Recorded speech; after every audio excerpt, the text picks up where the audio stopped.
Alright, well, I had a problem with these power slides jumping down, whatever, um, taking a mind of their own. So anyway, we'll see if it does that. I don't have it set on timer or anything else. I can't figure it out. But anyway, here we go. Lab plants, do they do anything? We will discuss the purposes and what role they serve. Stay tuned. Yada, yada, yada. Here's a breakdown. Advantages, disadvantages, level of ease, what is required, the substrate matter, how many plants are needed. The one thing I forgot to put in, and I have so many slides out of order anyway, but is how many plants are needed. Um, well, I mean, I don't know. Um, I keep a 40% to 80% covered tank on all my tanks, roughly. Now, some of that is augmented by having wood in there, leaves, other things. A lot of reasons for it. So, anyway, let's just keep going, and you'll kind of figure out how many plants are needed. The advantages, right there. Very easy to see. They produce oxygen, O2. They absorb carbon dioxide, CO2, and ammonia. When I put the ammonia in there, the NH3, I'm not necessarily 100% convinced they absorb ammonia. Now, what I have done is throw plants into a brand new tank after it's been dechlorinated, from day one. Um, and I will put ammonia in there up to 3 parts per million, and the plants do fine. It seems, from the start of cycling. Do they really absorb it? I don't know. Are they tolerant of it? I think so. But anyway, let's just keep going. Natural hiding spots are fried. I mean, huge advantage. Well, why can't I use plastic plants, Scott? Well, you can, but you're not going to get any benefits from it whatsoever. While you're using live plants, I mean, get for real. Um, it improves the appearance of the tank compared to plastic plants. It does. I mean, they sway and they move and they bubble, depending on, the action of the water. You'll see them purling, if you will, which gives off, you'll see like little droplets of little oxygen bubbles, I guess, going to the top or whatever. So teach their own. Less water changes. Well, within reason, yeah. I mean, if we're going to deduce, is that the word? Maybe. But if we're going to assume it takes in nitrates, not nitrites, which, ammonia goes into nitrites, goes into nitrates. I have a video on that. But anyway, if we're going to assume that we're getting into nitrates, um, then yes, they absorb X amount. What is X amount, Scott? I don't know. But 10% is better than nothing. 20% is better than nothing. Whatever it is. Do your own research. I'm just trying to give you the basics. So less water changes within reason. Don't go 6 months and say because I got live plants in here it's going to work. No, no, no. People, come on. But anyway, and they'll definitely reduce algae. Well, how? I mean, it's quite simple. Plants require nutrients, and so does algae. The more plants you have versus algae, is the plants are going to take away more nutrients than algae can use to reproduce. That makes sense? So it's definitely going to reduce it. Now, if you're going to tell me you have a tank in full sunlight 12 hours a day in the summer, and you don't have an 80% planted tank, well, your 4 or 5 little potted banana plants are probably not going to compete with algae. Okay? So, sorry, I took a drink there. Next slide. Disadvantages. Well, you're going to have to usually dose fertilizers weekly. We'll get into that in a little bit down the road. Because, substrates and whatever. But anyway, some fish and cells we eat plants. Well, in all of my cases, now keep in mind, I'm a guppy guy, okay? I don't keep cichlids or any other type of critters. Um, and I definitely keep snails. I don't think I've ever actually seen a snail or a guppy in any type of snail. I'm talking about MTS snails. I'm talking about ram's horns. I'm talking about pond snails. Um, they will definitely eat a leaf if it's dead. If it died or turned yellow and is falling to the bottom, um, I've seen them eat those. A green healthy plant, not so much. Are there fish and snails out there that will eat them? Absolutely. But, you know, I'm a guppy guy. That's the reason you're on my channel. And that's all I keep. Shrimp. Shrimp will eat, neocardina. They'll eat dead matter. So anyway, let's keep going. They can decompose. Well, usually because your aquarium water is not right in keeping them. Go back to the top part with fertilizers. Another disadvantage, they can carry parasites. You absolutely freaking lootly can. A prime example. Being an idiot like I always am, I brought in some plants. I probably should have gave them a bath in bleach, and there are plenty of videos out there on how to do that properly. It would have probably killed off a few of them, but probably would not have killed off the seed shrimp. That's what I'm dealing with the most. But what can you get on them? Easy. Snail eggs, seed shrimp, um, damselfly larvae, leeches, and there are quite a few others. I did a video on recently on hitchhikers or pests in the aquarium. Please look that up. They can carry all kinds of things. Okay, um, unless you know that Joe Blow down the road that's selling you these plants has never had a hitchhiker or a disease or anything in the aquarium, you're gonna probably get something on there. Okay. Some plants need a lot of expensive lighting.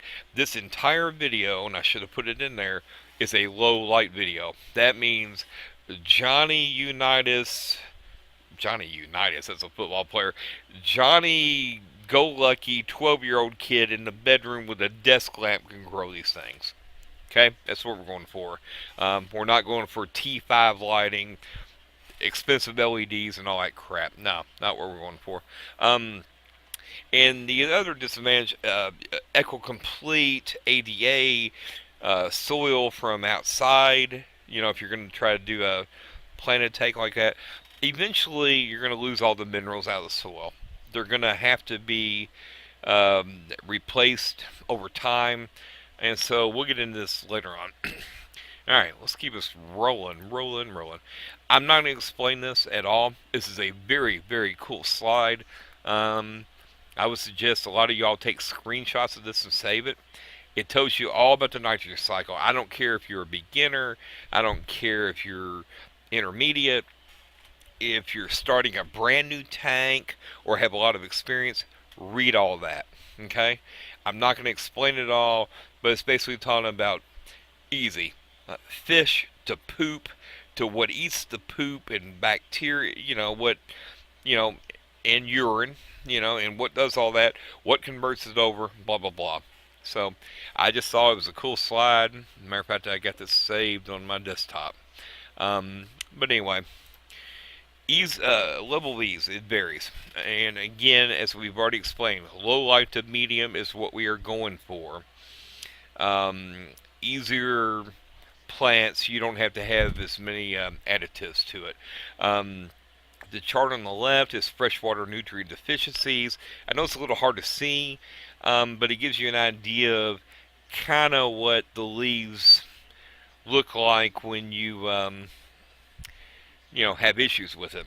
And again, if the silly PowerPoint is sliding down on its own, just at the very end, rewind it to the slides you want to look at.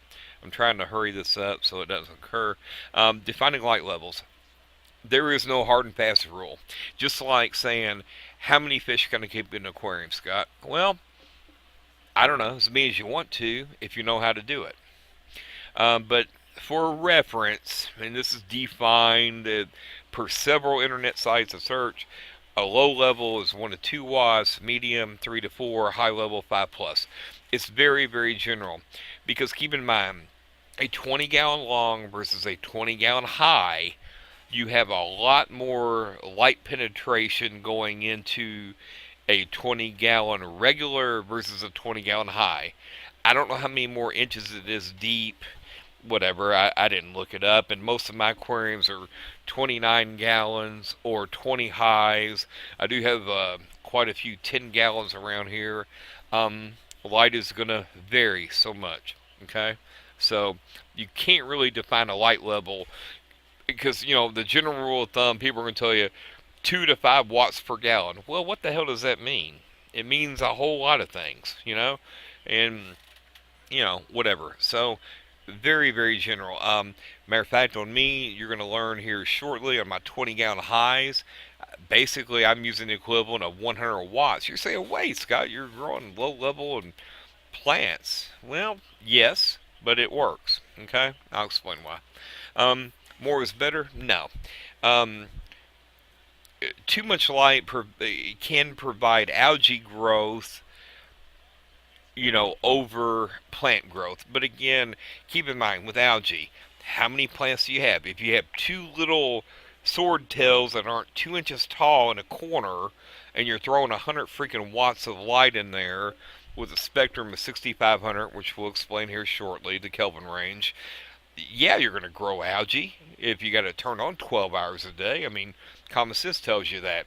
Yeah, well, the snails might eat some of it. Your shrimp might eat some of it, whatever you got in there. But anyway, too much is not better. Okay. Um, Second point, the whole slide is how to grow plants easy. We're not. Again, this is beginner level. I'm no expert. I don't claim to be one. And please put in the comments below, pointed down south there, if I'm not explaining anything correctly or I'm wrong, and that's fine, whatever. But anyway, the Kelvin range is important. The Kelvin range, from my understanding, goes anywhere from 5,000 to 12,000 range. It's more or less, it's not temperature range, it's a color range.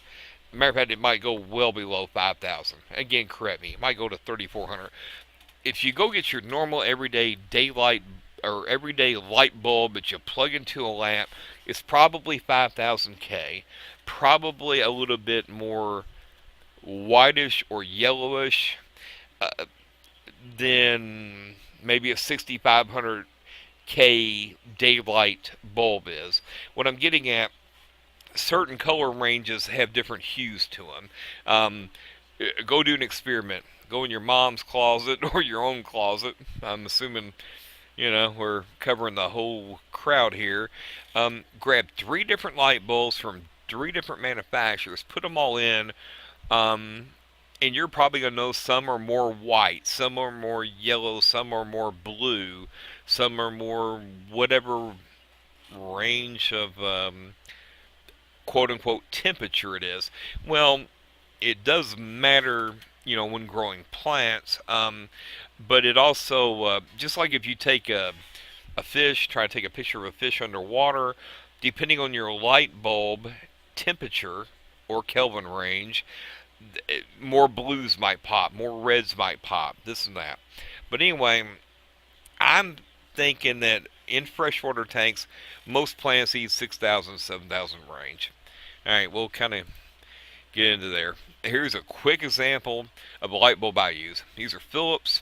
It is a daylight bulb. Why? Because it says it on the box. Second of all, it's a 6,500 Kelvin range. Another reason I like it, uses 23 watts equivalent to 100. That goes back to why I was saying basically in a 20 gallon aquarium, it's 5 watts per gallon.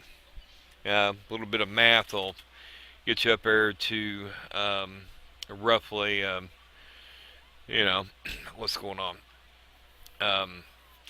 Which is, as we showed in the prior slide, is recommended for, high level plants. Well, is it really sufficient? I don't know. I don't claim it to be. But anyway, these things cost me less than $3 a year. Um, they grow any low to medium plant pretty much with ease. Um, anything under a 20. On my 29-gallon upstairs, I've got Java moss. I got a swordtail, literally a foot and a half tall, and I have to prune the thing all the time. And it's simply on a 20-watt bulb. Well, you say, well, how's that possible? You said it's got to be excellent. Well, the reason being because that tank has been up and running for 7 years. Maybe it grew from 3 inches over 7 years. It took it that long to overgrow. Very, very slow. And it didn't kill it off. And fertilizers probably have a lot to do with that. We'll get into that shortly. I can get these at Home Depot. There is a backslide to this. It's down a couple. I screwed up. Anyway, quick, low light, easy plants. Java moss, man. You got to have Java moss. Everybody's got to have Java moss. Java fern, I'll be honest with you, I've never really grown it because I'm attached to Java moss more. Um, top lip is Nubius, real popular. Bottom lip, Amazon swords. What I didn't, which look how big those are. I mean, mine are gigantic. They grow really easy. Not pictured hornwort. I've got a ton of it. I love it. Dwarf baby tears, pennywort, so many others.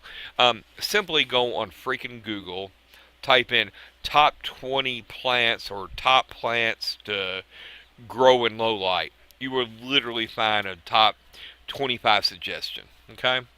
I'm not here to get you there. Yeah, see, here's the out of place light bulb thing. I'm not going to get into the lumens. Look that up. That probably has something to do with watts and Kelvin rating. So I don't know how they reach that. I have no idea. These bulbs work for me. Look at that. Less than $3 a year, but it's based on 3 hours a day. 11 kilowatts an hour. Let's be honest. You're probably keeping your aquarium lit, 8 hours a day to 12 hours a day? Whatever. So the life expectancy, we're going to cut that by a third. Maybe 3 years instead of 9 years because you're not using it on 3 hours a day. So anyway, a very small cost. I think a 4-pack of those things runs about $10. So you're looking at $250 a light. It costs you more to run it yearly than the light. Whatever. Just get them or get something like that. Light appearance 6,500K. Again, you don't want your normal everyday bulb that's 5K that you get out of Walmart. You want something higher. And again, I use desktop lamps. Look back at my videos. I show it all the time. All right, let's get this thing wrapped up. Fertilizers, substrate, chemical, water changes. Water changes, why is that in there, Scott? Real easy. Do you have any idea what comes out of your tap? I get nitrites out of my tap. I get copper out of my tap, I'm sure. And many, many other chemicals comes out of your tap. Well, some of these your plants will certainly use or can use. So a water change is technically a very small dose of fertilizer. Matter of fact, for many, many years, I didn't use chemical or substrate. What I mean by that was I used play sand substrate.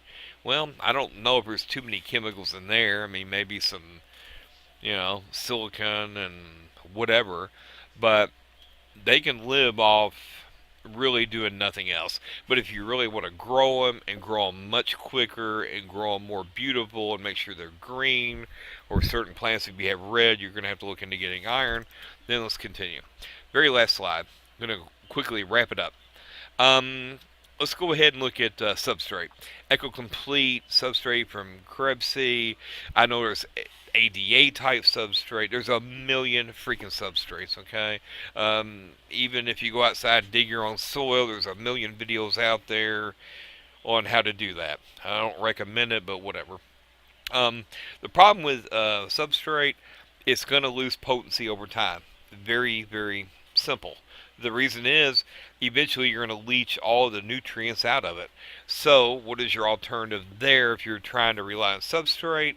Well, the alternative is you rip everything out of the aquarium, because if you got things like Java moss, it grows in every crack and crevice. So that means you're going to have to take all your logs out, your rocks out, your plants out, probably your fish, especially if you got a lot of fry in there, because if you start ripping out your substrate, you're going to have to transfer your fish somewhere. Otherwise, you dump new substrate in there, you're probably going to bury half of them. Been there, done that. Not going to do that again. So anyway, do what you want there. Your choice. I don't care. Um, and fertilizers, Chem, various fertilizers. They come in 3 packs. This and that. And what I don't like about that type of stuff, I can't recall the names of all of them. I got them up there. I don't use them anymore. Um, this bottle is per 30 gallons, twice a week, half a cap. Well, if you got 20 gallons, then you got to figure out